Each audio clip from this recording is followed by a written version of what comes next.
এখানেও কার্যত জামাতের সরকার চলছে। এই লালবাগে মুখ্যমন্ত্রী উন্নয়নের কথা বলতে আসেন, রঘুনাথগঞ্জ শিল্প তালুকের কথা বলেন, রেজিনগর শিল্প তালুকের কথা বলেন, মুর্শিদাবাদের নদী ভাঙনের কথা বলেননি, মুর্শিদাবাদের লক্ষ লক্ষ ছেলে কেন বাইরের রাজ্যে পরিযায়ী শ্রমিক তাদের কি করে ফেরানো হবে সে কথা বলতে আসেন। তিনি কি বলেছেন এখানে হিন্দু মুসলমান, হিন্দু মুসলমান, মুসলমান হিন্দু। এখানে হিন্দুদের রক্ষা করার দায়িত্ব দিয়ে গেছে তিনি, মানে তার ভাষায় এখানে সংখ্যাগুরু যারা তাদের, অর্থাৎ মুসলিমদেরকে দায়িত্ব দিয়ে গেছে। এটা মুখ্যমন্ত্রীর কথা। মুখ্যমন্ত্রীর চোখে কেন হিন্দু মুসলমান হবে? গুন্ডা গুন্ডা, জঙ্গি জঙ্গি, খুনি খুনি, ধর্ষণকারী ধর্ষণকারী, এইটা কেন? স্বাভাবিকভাবে বাংলাদেশে যা হচ্ছে এপারেও তাই হচ্ছে। জামাত প্রভাবিত সরকার, তারা এই কাজ করে ওখানে হিন্দু শূন্য করতে চাইছে, যাতে পাকিস্তান আফগানিস্তানের মতো, পাকিস্তান আফগানিস্তানে যেমন শিখ হিন্দু শূন্য করেছে, বাংলাদেশকে হিন্দু শূন্য করতে চায়। আমরা এই বাংলাতেই স্বাধীনতার পাওয়ার পরে 70% ছিল হিন্দু, 85% ছিল, আজকে আমরা 70%-এ নেমে গেছি। কলকাতাতে 127টা হেলে যাওয়া বাড়ি পুরসভা কিছুই জানে না বলছে।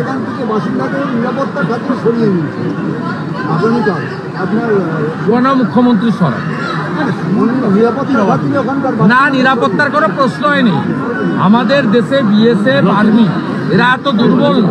দেশের মাটির ভিতরে গণতন্ত্র প্রজাতন্ত্র দিবস পালন হবে, তার জন্য নিরাপত্তার জন্য সরাতে হবে। এই ধরনের কথা আপনি ভারতীয় হিসেবে বলেন কি করে? না না, উনি কে? উনি তো বলেছেন বিএসএফ এর বিরোধিতা করো। এটা মুখ্যমন্ত্রী নয়, রাষ্ট্রবিরোধী মুখ্যমন্ত্রী, রাষ্ট্রবিরোধী মুখ্যমন্ত্রী। উনি জনগণকে বলছেন আপনারা বিএসএফ এর সঙ্গে যাবেন না। তার মানে কার সঙ্গে যাবে? বিজেপির সঙ্গে যাবে, বিজেপির সঙ্গে যাবে।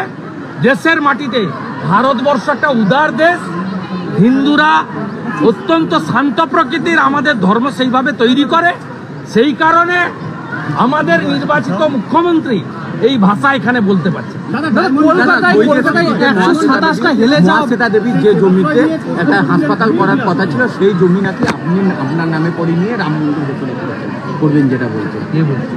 তৃণমূল অভিযোগ করেছে, তৃণমূল অভিযোগ করেছে হইতে সিটিতে যে হাসপাতাল তৈরির জায়গার কথা ঘোষণা করেছিলেন মহাশ্বেতা দেবী, সেই জায়গা কথা ওরা কিছু জানে না। কলকাতায় 127টা মহাশ্বেতা দেবীর নামে পার্ক আমি বানিয়েছি। আমি যখন এইচডি এর চেয়ারম্যান ছিলাম, আমি পার্ক বানিয়েছি নন্দীগ্রাম থানার পাশে।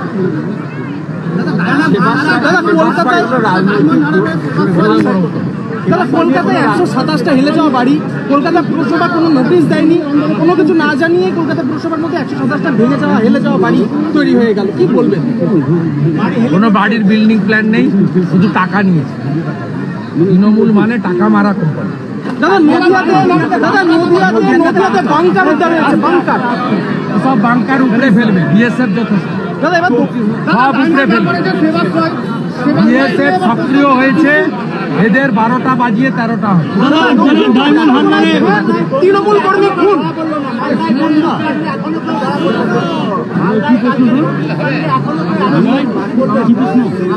অ্যারেস্ট হবে কি করে? তৃণমূলের নেতারা ছিল তো।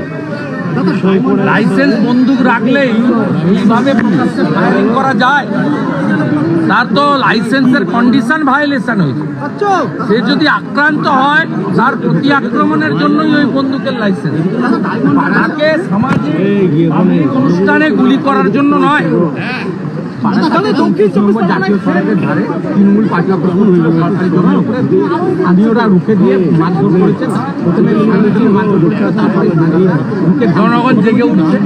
তৃণমূলের চিটিংবাজি বন্ধ হয়। ভাই ছোট ডায়মন্ড হারবারে যে সেবা তৃণমূলের অঙ্গনে আবার কালকে যেমন বিমান বন্দ্যোপাধ্যায়, তারপর আজকে শোভন চট্টোপাধ্যায়, উনি বলছেন একজন সাংসদের এই রাজ্যের উত্তর ওই সাংসদের কাছ থেকে নেন না। ওনার কথা মালের দায়িত্ব তো আরোহী এর উত্তর সাংসদকে যদি না পান, সাংসদের যে লোকরা আছে সঞ্জয় বসু, প্রতীক দেওয়ান, যারা মাল কালেক্টর করে, চোরেদেরকে জিজ্ঞেস করুন, ওরা বলবে। দক্ষিণ চব্বিশ পরগনায় ফের গুলি চলল এবং গুলিতে তৃণমূল নেতা খুন করা হয়েছে। বজবজে জ্যেষ্ঠ মন্ডল। হ্যাঁ, তৃণমূল নেতাকে গুলি করে খুন করে দেওয়া হলো এবং রাজ্যে পরপর এইভাবে গুলি চলছে, শুট আউটের ঘটনা ঘটছে। রাজ্যের প্রশাসন কি করছে? প্রশাসন ঘুমাচ্ছে, প্রশাসন টাকা তোলার কাজে ব্যস্ত। মুখ্যমন্ত্রী এসেছিল 7,000 পুলিশ, আমরা আজকে 12,000 লোকের সভা করলাম, একটা পুলিশ লেগেছিল। রাজনৈতিক প্রলোভনের